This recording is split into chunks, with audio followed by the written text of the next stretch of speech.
तो प्यारे बच्चों, इस वीडियो में डिस्कस करेंगे डीओई की तरफ से प्रोवाइड किए गए CBE 2024-25 क्लास 9 सब्जेक्ट मैथ की वर्कशीट नंबर 1 को दोनों मीडियम में एक साथ।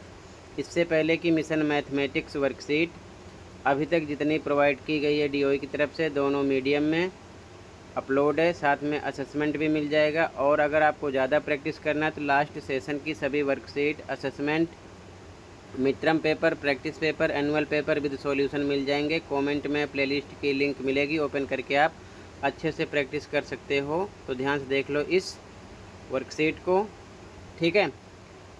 यहाँ पर एक तालिका दी है चित्रालेख टाइप में, दंडालेख। हमें इसी को देखकर ध्यान से आंसर देना है, ठीक है।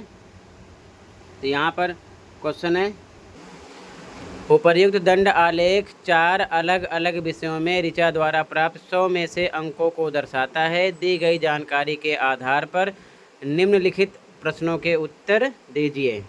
ठीक है, इधर सब्जेक्ट और इधर अंक, यानी इधर विषय और इधर नंबर मेंशन किया गया, ठीक है। इंग्लिश में भी सेम, एक साथ देख लो। The above bar graph shows the marks obtained out of 100 by Richa in 4 different subjects. Answer the following questions on the basis of given information. ठीक है, ये मार्क्स हैं और ये सब्जेक्ट हैं, ठीक है। ध्यान से देखो पहला क्वेश्चन क्या है। पहला क्वेश्चन है, in which subject did Richa score highest marks.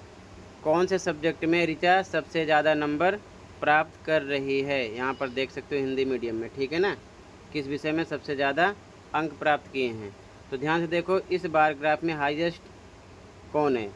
तो यहाँ पर सबसे हाईएस्ट ये दिख रहा है, ठीक है। क्या यहाँ पर मैथ, यानी कि गणित, ठीक है। तो फर्स्ट में आपको ऑप्शन लेना है बी, ठीक है, ये राइट है आपका।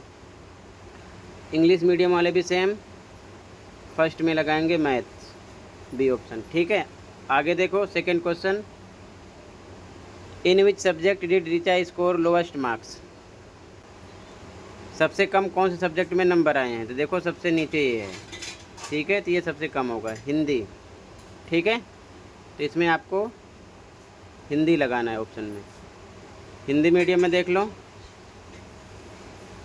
ऋचा को किस सब्जेक्ट में यानी किस विषय में सबसे कम अंक प्राप्त हुए। तो हिंदी, ठीक है। हिंदी पर क्लिक करो क्योंकि सबसे कम यहाँ पर हिंदी है, ये चीज़ ध्यान में रखना, ठीक है।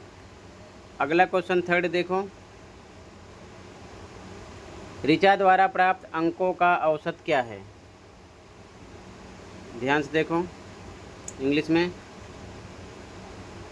What is the average marks scored by Richa. तो ध्यान से देखो यहाँ पर, तो टोटल हमको देखना है कि चारों सब्जेक्ट में कितने कितने नंबर लाई हैं, ठीक है। तो अगर हम मैथ की बात करें, ध्यान से देखो मैथ यहाँ पर है, यानी कि 70 है। कितना है 70, ठीक है। तो हम यहाँ पर लिख देंगे 70। ध्यान से देखो प्लस।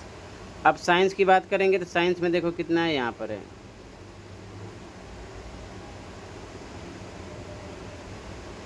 साइंस का 50 है। कितना है 50, ठीक है। यहाँ लिखेंगे 50 यानी 50 प्लस। अब इंग्लिश का देखो, इंग्लिश तो ध्यान से देखो यहाँ पर जिस हिसाब से कंडीशन है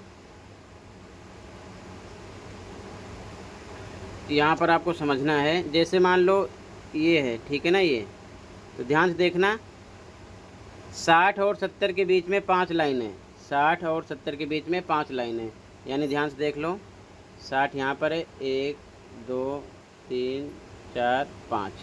तो मतलब एक लाइन का मतलब 2, आपको समझना है, ठीक है ना। एक लाइन 2 नंबर के बराबर है, ये चीज़ ध्यान में रखना। तो यहाँ पर देख सकते हो ये पूरा पूरा 60 है, ये 2 लाइन तो मतलब 62 हो गया, फिर से ये 2 लाइन मतलब 64 हो गया। अब देखो इससे भी थोड़ा ऊपर है, यानी कि ये लाइन आपकी 66 होगी और ये दोनों के बीच में है, मतलब कि एक माना जाएगा।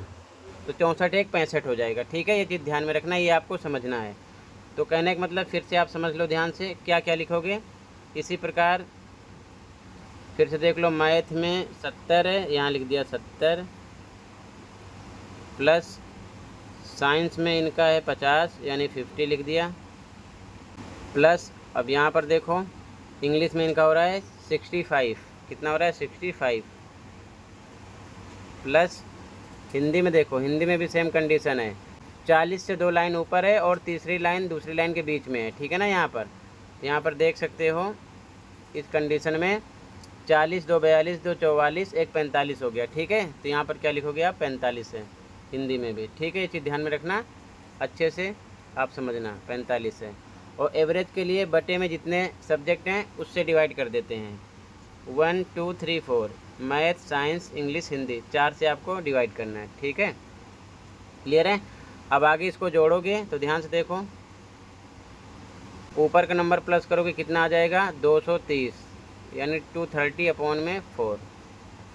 उसके बाद में डिवाइड करने पर आपको मिलेगा 57.5, ठीक है, 57.5। क्लियर है। ये आपका आंसर नंबर 3 हो जाएगा, ऐसे ही आपको करना है। क्लियर है। तो ध्यान से देखो यहाँ पर आप कौन सा ऑप्शन लगाओगे, थर्ड क्वेश्चन में आपका हो जाएगा बच्चों ए 57.5, ये राइट है। कैसे आया मैंने समझा दिया, ठीक है। तो थर्ड क्वेश्चन में आपको लगाना है 57.5। क्वेश्चन 4 है, ऋचा को कुल कितने प्रतिशत अंक प्राप्त हुए, यानी परसेंटेज हमें पता करना है। What is the percentage of total marks obtained by Richa, ठीक है। तो ध्यान से देखो, परसेंटेज के लिए टोटल मार्क्स कितने हैं यहाँ पर मेंशन किया गया था कि आउट ऑफ 100 में से है, यानी एक सब्जेक्ट 100 नंबर का है, सब्जेक्ट टोटल कितने हैं 4, 1 2 3 4, यानी टोटल सब्जेक्ट मिलाकर हो गया 400। तो कहने का मतलब ऋचा ने चारों सब्जेक्ट में स्कोर कितना किया, मैथ साइंस इंग्लिश हिंदी को मिलाकर 230 अभी आपने लिखा है, ठीक है ना, प्लस करके। अपॉन में टोटल मार्क्स है 400 का, 1 सब्जेक्ट 100 का है तो 4 सब्जेक्ट है 400 हो गया, इंटू 100 करते हैं परसेंटेज के लिए, 20 से 20 कट आउट हो जाएगा, ठीक है। आपको मिलेगा 230/4 और डिवाइड करोगे तो सेम फिर से आंसर मिलेगा 57.5%, ठीक है। 57.5% ये आपको मिलेगा आंसर, ये चीज़ ध्यान में रखना। क्लियर है, ये 4 का आंसर हो जाएगा, ठीक है। तो यहाँ पर आपको फिर से सी ऑप्शन लगाना है, 57.5%। हिंदी मीडियम में भी सेम सी ऑप्शन, ठीक है। तो फिर से एक बार देख लो, फर्स्ट में आपका बी, सेकंड में आपका सी, थर्ड में ए, फोर्थ में सी। सेम इंग्लिश मीडियम में भी ऐसे ही ऑप्शन लगा लेना, ठीक है। तो इसी के साथ ही वर्कशीट कंप्लीट है। आई होप अच्छे से समझ में आया होगा। फिर भी कहीं पर कोई डाउट है कमेंट कर सकते हो। मिलते हैं अगली वीडियो में। Thank you for watching and take care.